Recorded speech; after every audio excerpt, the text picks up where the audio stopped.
ওরে কালু রে, ওরে অঙ্গ হাসু আপার কালু রে, হাসু আপায় থাকতে 80 টাকা কেজি আলু, 250 টাকা কেজি পেঁয়াজ, মুরগি 250 কেজি, এগুলো ভালো ছিল। কি রে, এইটা কি হলো রে? এই বেটা আবার কি হলো রে? খুব তো কইছিলি আঙ্গ মানবতার ফেরিওলা হাসু পা গেলাগা খুব সুখে থাকবি, তা এখন সুখে আসত নি? কে রে, তোর কি মনে হয় না আমরা সুখে রইছি? এই কেমনে সুখে রইছ?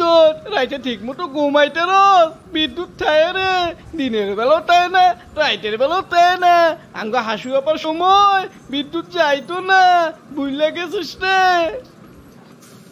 ও, তুই বিদ্যুতের কথা কইতেছ? আরে আঙ্গ এই সরকার বৈষম্য বিরোধী সরকার, সারা বাংলাদেশের থেকে বৈষম্য দূর করতেছে। আগে হাসুয়া পায় শুধু শহরে টাউনে বিদ্যুৎ দিত, গ্রামগঞ্জে ঘন্টার পর ঘন্টা বিদ্যুৎ দিত না।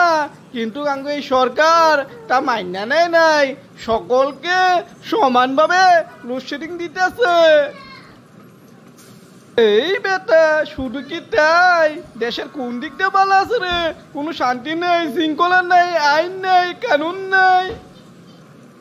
ওরে কালু রে, ওরে অঙ্গ হাসু আপার কালু রে, হাসু আপায় থাকতে 80 টাকা কেজি আলু, 250 টাকা কেজি পেঁয়াজ, মুরগি 250 কেজি, এগুলো ভালো ছিল।